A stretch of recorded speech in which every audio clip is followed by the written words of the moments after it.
Buenos dias, señoritas y señoritos.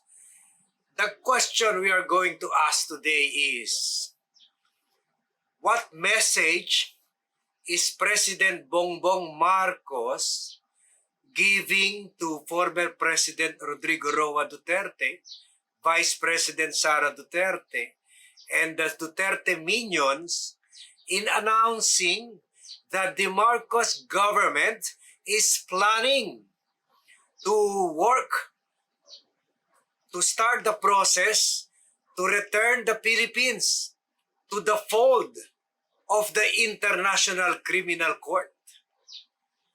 Ano po ang mensahe na binibigay ni Marcos sa mga Dutertes sa pagsabi o pag-amin sa media ukol sa pagbabalik natin sa International Criminal Court? Remember, just few months ago, sinasabi niya, we have nothing more to do.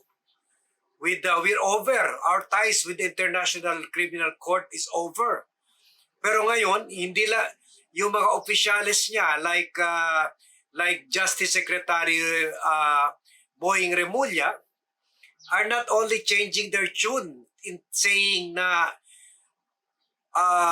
baka komplikadong issue dahil sa 15-0 vote ng enrolling at decision ng Supreme Court stating na covered pa rin tayo ng ICC relative to the acts committed allegedly by the Duterte administration with regard to the alleged killing of 25 to 30,000 Filipinos that happened from the time he was mayor, nung membro pa tayo ng ICC, to the time that Vice President Sara Duterte took over from him at tuloy pa rin yung mga EJ case with her knowledge daw.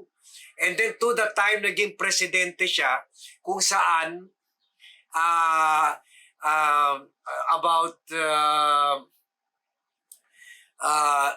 several years, 2016, 3 years later, inalis na niya tayo sa ICC. Pero from the time he took over to 2019, March 2019, kung kailan umalis na tayo sa ICC, covered pa rin yun, mga period na yun, from the time he was mayor to 2019, covered pa rin ang mga EJK cases. Although those allegedly committed from 2019 to 2022, hindi na covered. So yan ang sinabi ng Supreme Court. So yan ang sinabi rin sa atin ni Remulla. But kuwan na nga, seryoso na nga yung deklarasyon or pagpalit ng stand ni Remulla. Ito pang mas seryoso pa dyan itong development kung saan inamin ni Marcos that they are considering not only to possibly in the future allow the ICC to come in to investigate or to implement the arrest warrant sa mga Dutertes kung mailabas na yun. He's now also saying hindi lang yan ang gagawin natin. Kinukonsidera rin natin yung bumalik tayo sa ICC, which we said earlier na sampal talaga kay Duterte. But now, in this blog, which is a follow-up of our earlier blog, now we are going to analyze the implication. Anong implikasyon sa pag-anunsyo na yun na nagbabalak tayo na bumalik sa ICC? To me, for now, it sounds like a warning to the Dutertes. Yan ang sagot natin. Yan ang implikasyon. It is a warning to the Dutertes na mag-behave kayo. But we will go that later. Siguro marami sa inyo hindi nakapansin, pero naputol po ang live blog natin ukol dito kaninang umaga at hindi na po natin tinuloy dahil pumunta pa tayo sa construction site. Nag-break lang tayo sa construction site, sa commercial project ni ni Vlogcaster at amoy araw pa si Vlogcaster. Grabe ang init dito sa Zamboanga. Umaabot ng 35 degree centigrade. Nung umalis tayo sa bundok natin, early in the morning, mga 5 to 6, umaabot ng 16 to 22 degrees ang weather. Sa umaga, mga 25 lang. Parang naka-aircon ka sa very early morning at gabi. Pero dito, 35, grabe. Muntik na yung umabot yung 40 degrees sa Morocco. So, kaya ngayon lang natin itutuloy. Supposedly, yung kaninang umaga, 20-minute video yun. Pero sa intro pa lang, sa 6 minutes pa lang, naputol na. Supposedly, kanina, na-play natin yung, kasi meron pang nag-react na andyan ka na naman, na may make news ka na naman. So, sayang kasi naputol nga, hindi natin na-play yung interview kay Bongbong Marcos kung saan inamin nga niya na the Marcos government is planning to work for the return of the Philippines to the ICC. So i-play natin yung naputol na tape kanina, naputol na video natin kanina, na live natin video. And ito na. And thank you ANC for allowing us to use this video. Back in August of 2022, President Marcos categorically ruled out the possibility of the Philippines rejoining the International Criminal Court. But in an ambush interview just this morning, the president said government is now studying the return of the Philippines to the ICC. Now, what changed? Let's get more details now from our very own Pia Gutierrez. She now joins us here on the program. Pia, over to you. Yes, Karina, President Ferdinand Marcos Jr. says the Philippine government is currently studying the country's possible return to the International Criminal Court. Statement comes as the president answered needed questions on the mounting calls from lawmakers in the House of Representatives for the Philippine government to cooperate with the ICC's probe on his predecessor's war on drugs.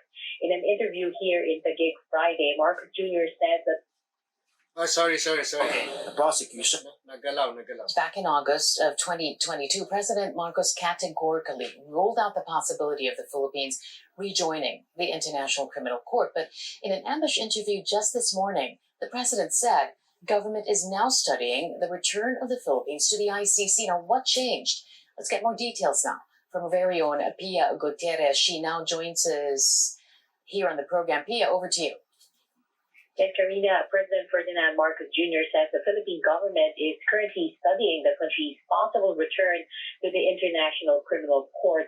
The statement comes as the president answered needed questions on the mounting calls from lawmakers in the House of Representatives for the Philippine government to cooperate with the ICC's probe on his predecessor's war on drugs.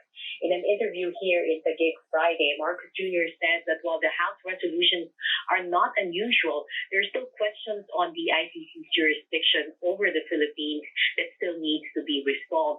The Philippines, under the Duterte administration, formally withdrew from the ICC in March 2019 after the body launched a preliminary examination of President Duterte's bloody war on drugs.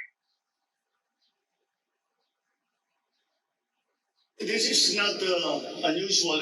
It's really a sense of the House resolution, and it's the sense that they're just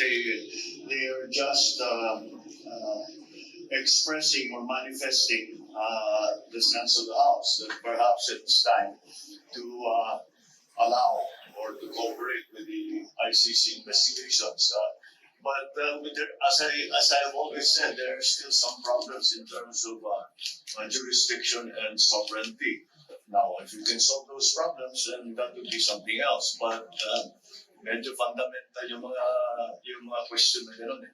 Because if you're talking about the sovereign jurisdiction of the ICC, especially since we have withdrawn from the Rome statutes a few years back, that brings into question whether or not this is actually possible. There is also a question which should be returned under the fold of the ICC. So that's again under study. So we'll just keep looking at it and see what our options are. In the same interview, Carmina, the president Okay. Remember guys, tinanong siya ukol lang doon sa House Resolution kung gagawin ba niya yung House Resolution because gagawin ba niya yung hinihingi ng mga congressmen sa kanya.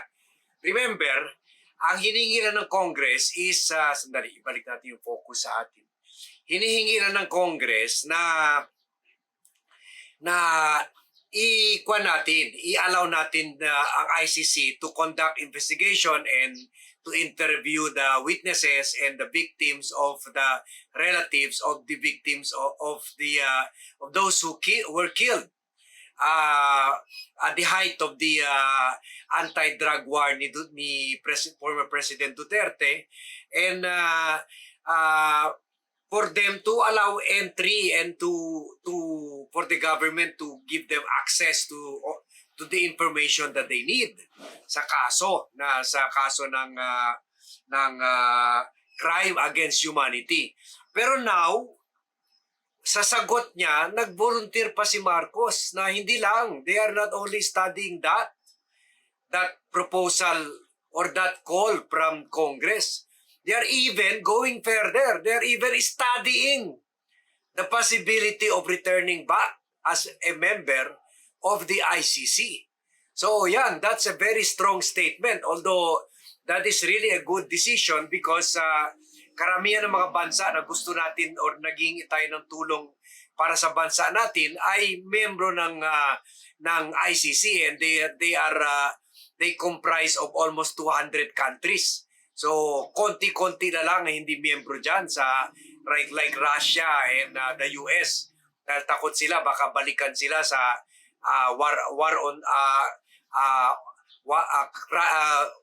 war against humanity rin or war crimes yung ginawa daw nila sa Afghanistan at sa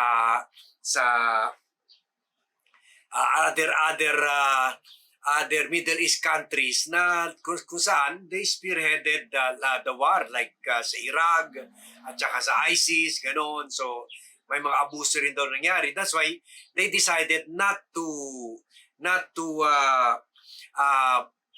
push through with the membership, not to ratify the Rome Statute. Pero tayo ni-ratify natin when the Senate ratified it upon the filing of a bill by Senator the late Senator Miriam Defensor Santiago. Kaya tayo, membro na inalis pa. Ngayon, gusto ibalik ni Marcos. Anong implication of this? Ang implication of this is a very bad situation kay Duterte. Tulad ng sinabi natin kanina, hindi lang ito sampal kasi nakikita nyo, nire-reverse or itinatapon sa basura ni Marcos lahat ng Duterte policies regarding EJK, regarding Pogo, regarding the China-centric policy. Ngayon tayo open to the world and not only China, and then ina-assert natin yung rights natin sa West Philippine Sea, and then marami pang ibang policy ni Duterte na itinatapon na talaga. Itong pinakamasakit kasi yung nire-reverse niya or kinakontradict niya yung ginawa ni Duterte, like inalis tayo sa ICC, ngayon naman ibabalik niya tayo sa ICC. So, ang bigger implication of this is either Marcos is serious in doing this for the interest of justice at para to gain the confidence and support of the ICC member countries, mostly sa Europe. Hello again. Sorry, nalobat tayo sa Sony camera natin. So as I was saying kanina, in announcing that the Marcos government is studying to return back, to initiate the procedure to return back to the fold of the ICC, in saying so, either Marcos is bluffing para, to put the Dutertes in place. Ibig sabihin, to stop the Duterte, especially the father, si former President Duterte, for making attacks against the Marcos administration, from making attacks with the help of China sa sovereignty natin kasi 'di ba tuloy-tuloy pa rin sinasabi ni Duterte, wala, papel lang 'yan, yung ruling ng The Hague, ganon-ganon. So nakakainsulto 'yun kay Marcos at lalo na yung meeting niya kay Xi Jinping. So either Marcos is saying na okay, sige, kung hindi ka pa titigil at hindi ka titigil sa pananabutahe sa administrasyon ko sa gawa nyo ng meeting ni Xi Jinping na parang ikaw pa rin ang presidente dito, pinapahiya mo ko sa world stage, tutuluyan talaga kita sa ICC. Kung maging miyembro kami sa ICC, wala na akong dahilan not to implement the Rome Statute, and that is to when the arrest warrant is issued against Duterte, then the Philippines will have to abide by, will have to honor and even cooperate with the ICC to really effect the arrest of Duterte and transfer him to the Hague, kung saan nandyan yung mga kulungan ng ICC or wherever andyan yung kulungan ng ICC somewhere in Europe. So ito ang implication nito at pwede rin pananakot niya ito kay Sara rin na parang parang pwede rin niya gamitin itong issue na itong possible membership sa ICC, parang ito rin ang kanya mensahe niya kay Sara na Sara, magiging malakas ka sa 2028 dahil syempre Duterte ka, sinuportahan ng tatay mo ng 16 million na mostly SD card. Pagkatapos may resources rin kayo, so you will pose a threat to the candidate to be supported by Marcos. Kasi parang ngayon sure na tayo Sara will not be kasi parang grabe na ang away nila will not be the candidate that the Marcoses will support. So pwede posible na later on sasabihin na ni Marcos na huwag ka na lang tumakbo sa 2028. I will retain your freedom. I will protect you from ICC. Hindi na lang tayo magiging miyembro ng ICC. Hindi ko na lang itutuloy yung plano ko ibalik tayo sa ICC. Basta wag ka na tumakbo para manalo na yung manok namin at posible si Martin Romualdez ang manok nila or iba pang kandidato kukunin nila, but it will definitely not be Sara. In fact, I think gagawin niya ni Marcos dahil takot rin sila sa ugali ni Sara, na takot rin sila baka later on ikukulong sila ni Sara kasi nakita naman nila very strong ang personality ni Sara at grabe rin magalit at awayin ni Sara yung mga kalaban niya. So the other reason could be na inanunsyo niya itong plano niya na to return us back as member of the ICC.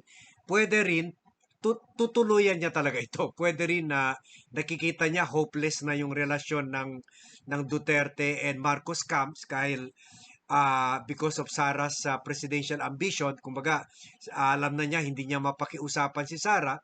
So, ibabalik na niya talaga tayo sa ICC para that way, talagang forever, they can get rid of the Duterte problem.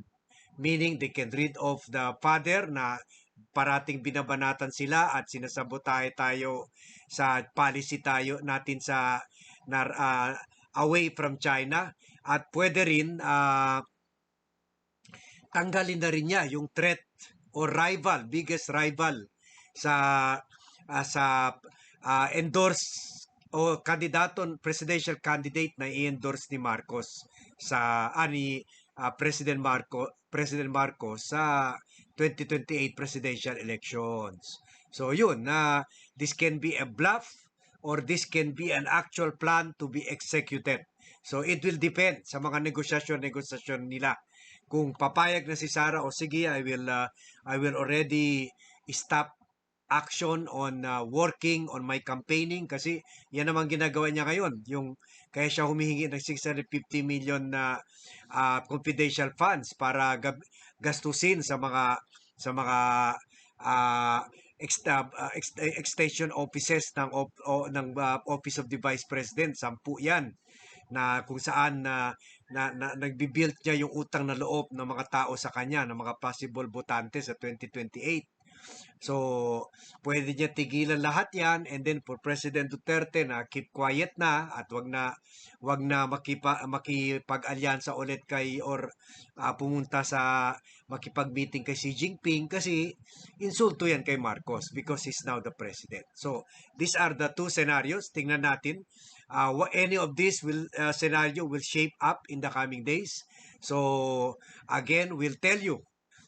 Tingnan natin what is really the true game plan. Tayo ngayon, we are just trying to analyze yung possible scenario, possible game plan, and we'll tell you about it kung nakita na natin yun.